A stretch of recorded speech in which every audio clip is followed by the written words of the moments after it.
Well, hello everyone. Just a quick note as we start this that much of this video was recorded in March. It's April 17th, and I'm finally getting to editing this video. So hopefully I'll get March and April back to back up on the channel pretty soon. I'm still learning to sort of stay on track and organize myself through all these clips that I record. So happy watching and happy gardening.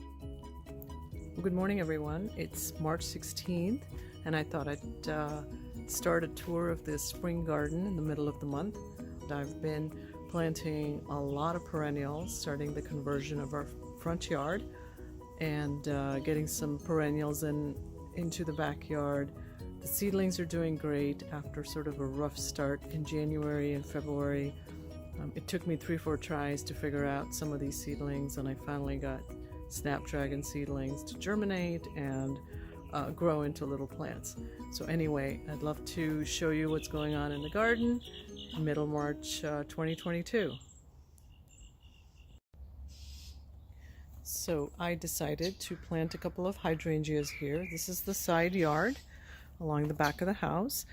It gets about 6 to 7 hours of sun, so hopefully these will do fine. There's another one that's a white one that's going to get planted there. The lilacs, I'm going to walk over, are doing really well. And there's a bloom. These lilacs are sort of, they seem to have their own moods. And this year I took out all the mulch from the base and I kind of let it get a lot more colder. The birds are chattering. The narcissus that I bought are okay. I'm not as impressed with them. There were a lot of color ranges on the packet, and the only ones showing up are these kind of buttercup yellows. They are beautiful, but they were supposed to have peaches, so I'll have to let Costco know. This is the back triangular bed with the ranunculus, and that's doing fine. I'm learning this is a little behind the front, which is super sunny. Moving along. Blueberry flowers are along. There's a lot on this bush. Looks like the back bush is leafing out already. So that means the flowers are getting close to setting fruit. This one's a little farther behind. Now this is the bed. The bed is done. It's ready. I will probably fence this in with a nicer fence sometime later this summer, but to get started, I just decided to do this. It does keep my dog out. This is an espaliered apple, where each branch is a different kind of apple. And so the beds are in. I have 4 snapdragons that I got actually from the store. You'll see some eggshell lines. Those are some zinnias in there, and something is munching them. So the idea here is that this will be kind of our back garden. The olive tree has been moved there. There's a pot that I'm starting to fill with compost and soil. And I'll give you an idea. I rarely put potting soil in large pots. It's a lot, and we have so much waste that I just add layers of soil, leaves, or vegetable compost. And then once it gets to about 6 inches from the top, I will fill it with potting soil and start some stuff in it. So this is kind of what the back looks like. The soaker hoses are working really well. They do water a pretty large area, but there's enough pressure coming through that timer and that sprinkler. So as I turn around, tangelos are getting riper.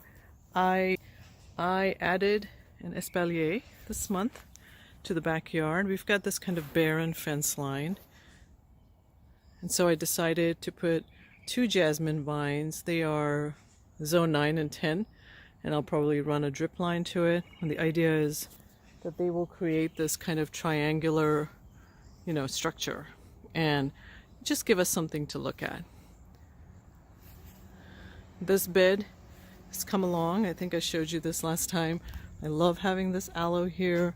It did get quite a bit of frost damage on the tips. As you can see, we had 3 to 4 days of frost suddenly in February and March. So unfortunately that's the damage. But the iris are almost done blooming. I have a lot in the front that are finished. These are the ends, and I'm really pleased with these iris. These were also from Costco. There's 2 large blooms in each, and now these are perennials. They'll naturalize and come back. So, whoops, sorry about the sun. And then this bed is also ready for some vegetables and herbs to go in. Right now there's just some peas that I've started. I've never had great luck with peas. I sow them in the fall and they don't sprout. I guess they rot. And I seed them in the spring and bring them out. And if they can evade the slugs in the beginning and get a hold, it works out pretty well. So yeah, so this is kind of where this is going. This will most likely be flowers and vegetables. This will have a lot of really flowers that can handle a lot of heat. I still need to put a fence around it so the dog doesn't tromp all over the seedlings. We've got a little area of grass, and then that bed is ready for all the seedlings. So all in all, I feel like January and February are sort of paying off in the backyard. And my newest toy this month has been the purchase of these 2 drill bit augers. They're great for digging holes for little plants. This one mostly works with this drill, but I probably need a high-powered drill for it. But these are great, and it makes digging holes a lot less messier. So if you haven't tried one and you have a lot of plants to plant, it's worth trying it.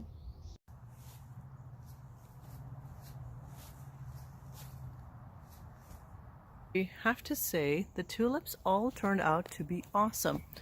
For my first year, they're not that tall, but what I'm discovering is that if I pull the tulip bulbs out, so what I do is I take the bulbs out, I twist the stems and snap them. These are kind of one-time blooms. And then I keep them in the refrigerator, and the tulips continue to kind of get taller. They don't bloom as fast. So this is me doing a twist on the tulip bulb to extend the stem by 1 inch or so. I decided to pull out all my bulbs and use new bulbs next year. So I was able to do this. So sometime in late March, we ended up with almost an 85 to 89 degree day, and all the tulips burst open. So I had to run out in the afternoon, harvest all of them. What I did was I cleaned them, put them in a bucket of water, and I put them in my garage fridge, and they survived for a good month. So I'm in my front yard, and I wanted to show you what I've been doing so far. I've kind of been trying to transform this lawn in the front to an area with a lot of perennials that I can harvest the greenery for floral arrangement. I feel like this could be a 2-3 year work in progress. For the most part, I bought 1 gallon size containers just to give them a chance to get established in the front yard. The front yard is very hot. It's east exposure into early west, so I wanted to make sure that the stuff gets rooted and things get planted. There's a neighbor walking by while I'm shooting this video.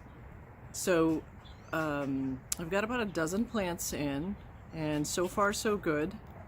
We've been able to keep them watered, and they seem like they handle the transplant well.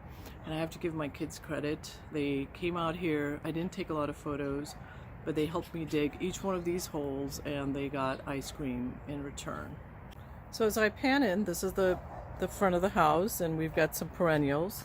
I have a large weeping cherry that I trimmed, so I'm still trying to get rid of those. But let's take a quick walk through.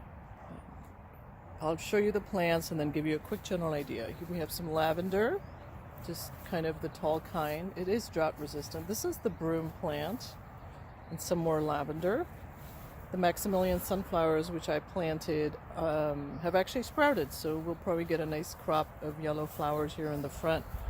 A Mexican lime, some arborvitae. I have 3 of them along kind of the front. These are dwarfs, so they won't grow very tall. I have forgotten the name of this, but there are 2 of these, and they're sort of bushy, and I hope to definitely harvest these for, you know, flowers as we get into October, November. I'll put the name on the video. The Mexican salvia is doing well. One of the baby hydrangea made it from burpees and the other didn't. This is the stuff I planted last spring and it's doing amazingly well. I keep harvesting flowers. These tulips were a little late to come in, but they're beautiful. The freesias are prolific bloomers. There's a couple of small mums. The iris are almost done. They did really well and I was able to use a lot for the arrangements. So as I pan through, this is the plan, is to have this privacy wall of bushes kind of halfway down the lawn. We get rid of the lawn. And then to have a small area, maybe I'll put an arch up and a bench to sit on. So for us to kind of get out in the back part of our front yard and sort of have some space to enjoy it. Bed. It is doing pretty well. I'm able to keep it watered. The muscari bloomed. The freesias, the ranunculus are just coming in. Those are anemones. These freesias are a little behind. We had some frost and so they got a little bitten by the frost. Most of the narcissus are finished and I think I'll probably have this whole month of April with the ranunculus if the weather doesn't get too hot. So this is something in progress. I am kind of seeing how this looks. You know, I like being able to come out and get flowers. This gets afternoon sun. But I think as I go into fall, I might try and get a back wall of perennials in there. So that's it for the month of March. I'm going to leave you with some flower arrangements I made this month. All of them using the flowers from the front and backyard. And a little bit of Jack's at his post, jumping over the fence, and on squirrel watch. Have a great month and see you in April.